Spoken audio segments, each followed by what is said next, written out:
Hello, I'm Andrew Walding. This presentation is one in the Life's Big Questions series. In this presentation, we want to look at the question, why should I believe in a God I can't see? There's a very good reason why everyone should consider this question. Without God, the long-term future of this world looks very bleak. It is an unfortunate fact that virtually everything in our world is deteriorating. And sooner or later, that includes us as well. We all share this problem. Of course, if God exists, then maybe He has a solution to this world's long-term future. If we can find good evidence of a God who is willing and able to help, we should at least consider whether there could be a solution to our problem. We want to show you that there are very good reasons to believe that the God of the Bible has the answer to this question of our long-term future. The same God has answers to other questions as well. We can understand that you may have problems believing in a God you can't see. We like everything to be tangible in this world. We all believe in plenty of things we can't actually see, of course, based on the evidence that we have. The wind would be perhaps a very basic example. We don't see the wind, but we do see what it does. But just as the wind explains what we see here, so the existence of God explains many other things in the world around us. Another problem can be our personal circumstances. They can be very hard to fit in with our impression of a loving God. We'll be considering why a loving God allows suffering in a separate presentation. But for now, we should realize that suffering in the world doesn't prove or deny the existence of God. Peer pressure as well can be a big problem in believing in God. There are a lot of people who are very vocal in their belief that there is no God, whether that's people who appear in the media, or friends, or colleagues, or family. And it can be very easy to go with the flow with what those around us say. And of course, another problem is that we all lead very busy lives. Some things we just don't have the time to spend investigating, whether that's buying a particular brand of a laptop because a friend recommended it, or taking a certain route home because, well, it's the way I've always done it. And we can be like that with God and religion as well. We just go along with what we were brought up with, or with what our friends believe, or even what we might see on the news, or what figures of authority might say. But let's put these problems and preconceptions aside and explore some of the reasons for believing in a power greater than ourselves. Just as trees moving are visible evidence of the movement of air, so we want to help you to see the visible evidence to support a belief in God, even though we can't actually see Him. Let's just think how a judge or jury uses evidence. They look at the evidence before them. They then decide whether or not the accused is guilty. The more evidence that is presented, the more convinced the judge or jury are.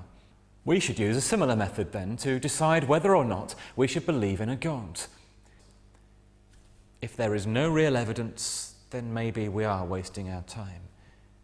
If, however, there is a considerable amount of evidence of a God, we'd be foolish not to consider it. We all have a limited lifespan, so we'd be particularly foolish if we were to ignore the evidence of a God who is offering us something beyond our current short life. We'll look at the visible evidence in the world around us, pointing to a God. We will also look at evidence that the Bible is a message from that God. First, we'll look at the visible evidence from the world around us. The evidence for a designer. The information stored in the cells that make up life. How did life begin? The universe is just right for life and seemed to know we were coming. And the laws of physics. Then we'll look at evidence in the Bible. Its accurate predictions.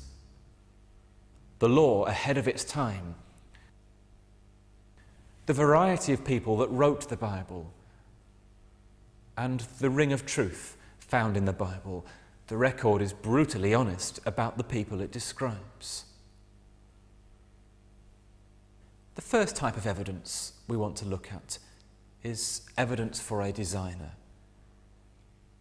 We need to consider how we can detect design as opposed to random chance. If we came across a sequence of letters, such as this, we would say that they're random. There's no thought or design evident in that. If, however, we see letters that spell out a sentence, we can see that somebody has thought about this. There's evidence of a design and a designer behind this. And the same applies to the world around us. The carved heads of the American presidents on Mount Rushmore clearly show more evidence of design than the eroded rocks on the right, however beautiful they might be. We can see that the complexity there indicates a designer. If we'd never seen a mobile phone and we were given one, we would probably look at it and notice how complicated it looked. We'd see that there are buttons and other features that are obviously there for a purpose. We'd conclude that these features had been thought about. It'd be obvious that it had been designed and that there was a designer behind it. Well, scientists have discovered that there is far more complexity in the natural world than in a mobile phone. One example of this is that of how honeybees fly. Recent research has revealed some of the complex mechanisms that bees have. Their wing movements are very precisely controlled to enable them to fly. Bees are able to hover, move forwards, and turn.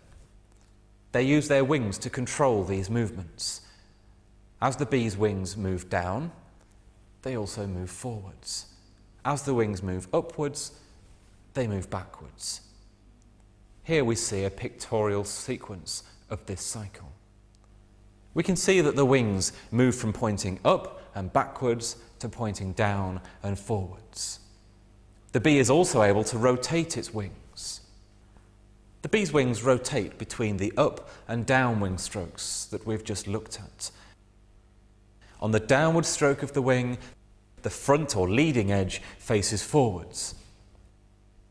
On the upward stroke, the leading edge faces backwards.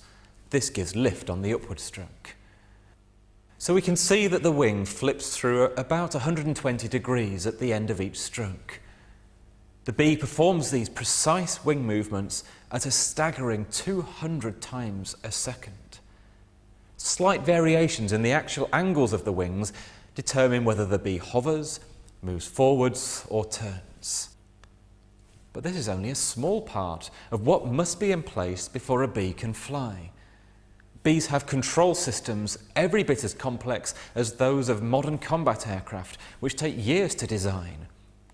Bees, like combat aircraft, must have all of these systems in place before they can fly. You'll find out how to obtain more information on these complex systems that enable bees to fly in the booklet accompanying the DVD. So our brief look at the honeybee tells us that all of its complex flight systems must be complete and fully functional before it can fly. This leads us to conclude that bees must have been designed and created fully functional by an intelligence greater than ours. We now want to think about the implications of the information stored in life. There is an incredible amount of information stored in each and every cell in our bodies. Information is needed to control energy production, waste disposal, chemical storage, and processing. This information is stored in our DNA, and here we see its structure. It's been estimated that there is enough information in the DNA of a single human cell to fill the Encyclopaedia Britannica, all 30 volumes of it, 3 or 4 times over. It's unreasonable to think that the Encyclopaedia Britannica was written without intelligence and just came about by chance. So, is it reasonable to believe that the information stored in our DNA was produced without intelligence? Again, we see evidence of intelligence behind our world. We'll now think about the difficult question, how did life begin? Throughout nature we see not only complexity, but levels of complexity that rely on each other, interdependency of one thing upon another. One couldn't survive without the other and vice versa. One example of this interdependency is seen in the cells which make up all of life. The cell walls are made up using complicated chemicals called enzymes. And yet these enzymes can't do their job unless they are kept in place by the cell wall. So it's difficult to see how the first cell appeared unless it was complete and fully functional. And there are many other examples where parts of animals, collections of cells, or proteins work together, and yet all are useless by themselves in their own individual parts. There's evidence that a creator put the workings of life and nature into place to enable life to begin.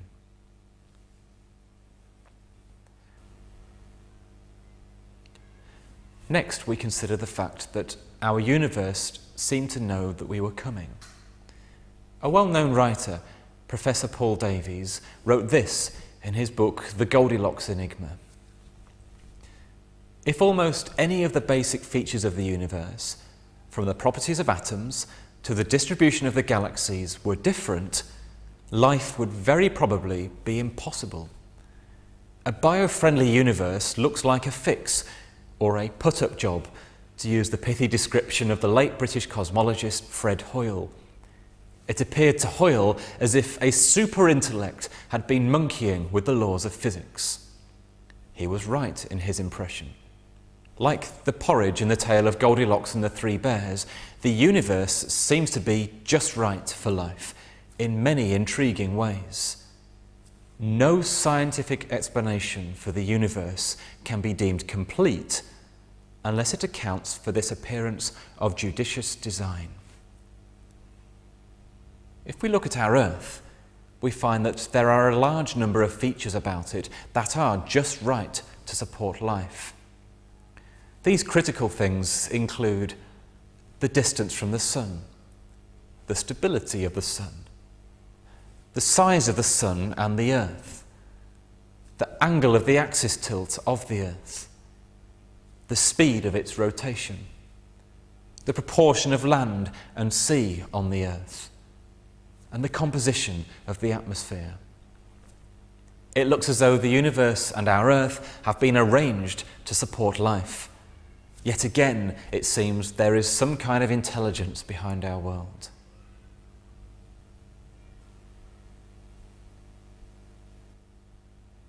The last of the visible evidences in the world around us that we're going to look at is the laws of physics. The laws of physics are very precise. The pendulum on a clock depends on the law that states that a pendulum of a particular length always takes exactly the same time to swing from one side to the other. And that's why pendulums are used in clocks. Clocks with pendulums work with equal accuracy everywhere, showing that these laws are universal. Another example is the volume, temperature and pressure of the air in a car tyre. When the temperature goes down by a certain amount, the pressure will always go down by an exact related amount. Whenever we go in a motor vehicle, we rely on this law being constant. We'd be in serious trouble if this law wasn't constant and universal. Our modern world has developed the way it has because we understand and respect these laws. If these laws weren't constant, we could do a lot of research and develop something, only then to find that the basic rules had changed. The existence of these exact laws implies a lawgiver. It also seems that these laws have been formulated so that life can be supported. So we have seen several visible lines of evidence in the world around us of a God we can't see. This visible evidence from the world around us is not the only evidence of an invisible God. There is a lot of evidence that the Bible is a message from that God. I'll now hand over to Tech Morgan in our conference room, who'll look at some of that evidence. Thank you. As Andrew has said, we now want to look at the evidence that the Bible is a message from a God we can't see. We'll take a brief look at the evidence now so that we can see how many different types there are. The many accurate predictions in the Bible form one of the main evidences of an invisible God. We can sometimes make predictions based on what we've seen in the past. Weather forecasters, market researchers, sales forecasters, they all try to predict what will happen. It has to be said, with varying degrees of success. Over 2,000 years ago, the God of the Bible made many accurate predictions about various cities and nations. These predictions are clear and direct. They're known to have been written before the event. They were written by people who had no influence to make them come true. And they were fulfilled by people who were not aware they were doing so. The Old Testament prophet Daniel gives us a fascinating prediction presenting a bird's eye view based on history from 600 years before Christ down to the present day and beyond. Daniel lived under the shadow of superpower Babylon. He predicted that after Babylon there would be 3 more superpowers, each overthrowing the previous one. These superpowers can easily be identified as Medo-Persia, Greece, and Rome. You might have expected Daniel to predict that Rome would be overthrown by another, but he didn't. He would have been wrong if he had. Instead, he predicted that the 4th superpower would divide and fall apart. The 4th superpower, Rome, did fall apart, leading to the formation of the nations of modern Europe. Unlikely though those predictions might have seemed, again, Daniel was 100% correct. Then there are predictions about various Middle Eastern nations. Some are about Egypt. They accurately predicted various distinctive aspects of Egypt's long history, like their long period of being ruled by ruthless foreigners. There are also predictions about Egypt's neighbours, the Jews.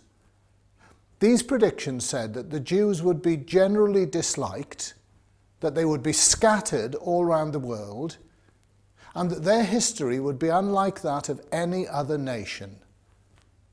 Finally, there are also distinctive predictions about other nations and cities in the Middle East. Again, the predictions are clear and different for every city and nation. The Bible prophets remarkably chose the right prediction for each situation. We look at these remarkable predictions in more detail in the Accurate Predictions presentations. When we think about it, these predictions are very powerful evidence of an invisible power that is greater than ourselves. Politicians would love to know what's going to happen in the world next week. But the Bible prophets made many accurate predictions hundreds of years in advance. Another significant evidence of an invisible God from the Bible is that it contains a law ahead of its time. The Bible detailed scientifically advanced community health practice and a morally advanced civil law that were thousands of years ahead of their time. We know something of the community health practice of the nations surrounding the Israelites from such documents as the Ebers Papyrus. This is the best record of ancient Egyptian medicine known. Some of the recommendations make sense to us today, but many, it has to be said, seem ridiculous in the light of modern scientific knowledge. The droppings in urine of a number of animals were prescribed, for example, for some medical conditions. The big difference with the law given to the early Israelites is that all of its community health recommendations make very good sense. It wasn't until the 19th century that most European countries discovered and adopted ideas found in this 3,000-year-old law. If we'd only taken the Bible's advice on sewage disposal and hygiene earlier, many lives would have been saved.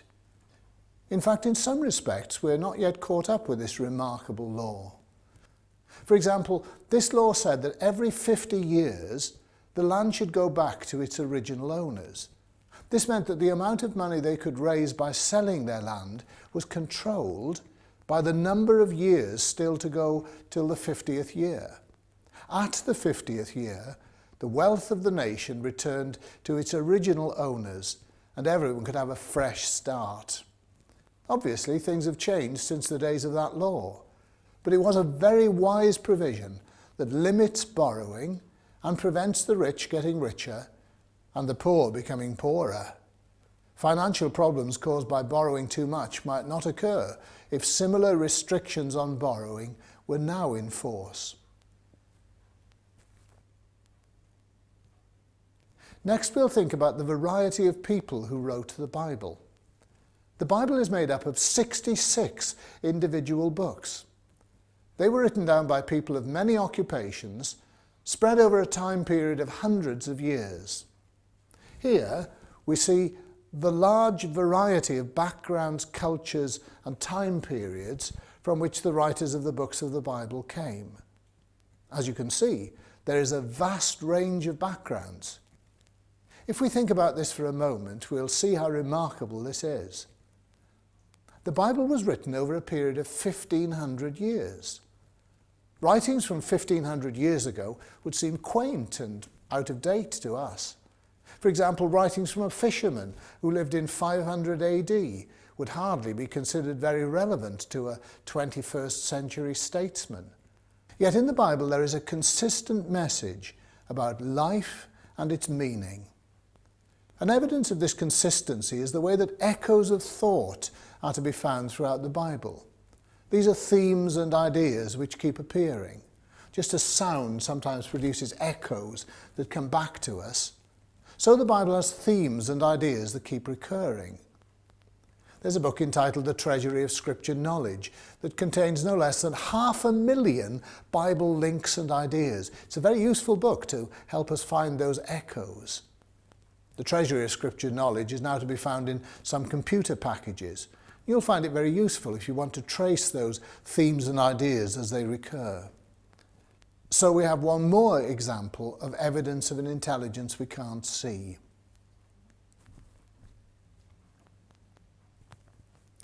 The final aspect of the Bible to consider is the ring of truth that is found in it. The Bible is unique among the world's history books. It's brutally honest about the great men it describes. In that way, it gives a balanced picture. It tells us what to admire in these people, and with equal frankness, it tells us where each one of them fell down. Most records of ancient kings are noticeably silent about their misdeeds. Understandably, they usually concentrate on how great and mighty they were. It's the media in our day that often expose facts about leaders that they would rather hide. After all, no leader wants his bad points to be public knowledge. And great efforts are sometimes made to conceal them. It's a natural reaction to want to hide our weaknesses. It's the Bible that gives an unusually balanced view. Here are some examples. Abram was one of the greatest characters of the Old Testament, yet he betrayed his wife to save his own life on more than one occasion. King David is another famous Old Testament character, yet he slept with another man's wife and then conspired to have her husband murdered, and that's fully disclosed. The men who founded the first century church are all shown initially as selfishly wanting to be number one. Before he became a follower of Jesus, the great New Testament preacher Paul condemned many people to death because he disagreed with what they believed. And again, that's fully disclosed. We can see that the Bible is unlike any other record of history in being brutally honest. That ends our very brief look at the large amount of evidence pointing to the fact that the Bible is a message from a power greater than ourselves. We look at some of this evidence in more detail in other Life's Big Questions presentations. I'll now hand you back to Andrew, who will summarise what we have seen. Thank you, Tech. We've seen that we all have a very limited lifespan, so it would be particularly foolish if we were to ignore the evidence of a God who's offering us something beyond our current short life. We reminded ourselves that we believe in many things we can't see based on the evidence we have. We can't see the wind, but we can see its effects and so believe that wind is air moving. We have seen that a judge or a jury looks at evidence, and if there are many pieces of evidence, all pointing to the same conclusion, that evidence is compelling.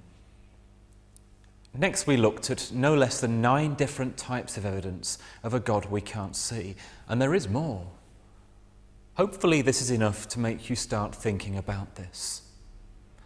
We hope you'll want to look at these vital issues in more detail. We saw that complexity indicates a designer. The remarkable complexity that scientists have discovered in the natural world tells us that there is a remarkable, intelligent creator behind it. We noted that it's unreasonable to think that the Encyclopaedia Britannica was written without intelligence. And so we ask, is it reasonable to believe that the phenomenal amount of information in our DNA was produced without intelligence? We saw that it's difficult to see how the first cell appeared unless it was complete and fully functional.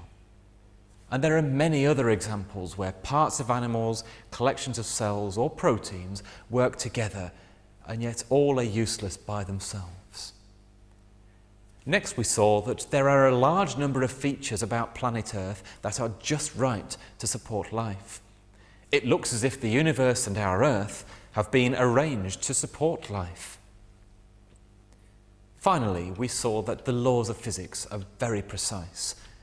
The existence of these laws implies a lawgiver. We then looked at the evidence of a God we can't see in the Bible. We saw that we can sometimes make predictions based on what we have seen in the past. Weather forecasters, market researchers, and sales forecasters all try to predict what will happen with varying degrees of success. The God of the Bible, however, has made many predictions, including some that past experience would have indicated would not happen. These predictions have all been proved to be 100% accurate. Next, we looked at the law in the Bible, having community health recommendations that make very good sense with our modern scientific hindsight. In fact, in some respects, we've not caught up with this law yet. We then saw that there is no other book in the world written by so many different authors spread over a period of 1,500 years that has one consistent message. And evidence of this consistency is the themes and ideas which keep appearing through the Bible. Finally, we saw that the Bible is unique amongst the world's history books. It is brutally honest about the great men it describes. It gives a balanced picture. It tells us what to admire in them, and with equal openness, it tells us where each one of them fell down. We hope you agree that there is a lot of evidence to look at. So we've seen a wide variety of evidence of a God we can't see, both in our world and in the Bible. You can find more information on the Life's Big Questions website, www.lifes-big-questions.org. You can also send for other Life's Big Questions DVD presentations. We'll give you the address at the end. We hope you'll want to look at the evidence in more detail and also find out more about the message this God has for you. It could have implications for your long-term future. Thank you for listening.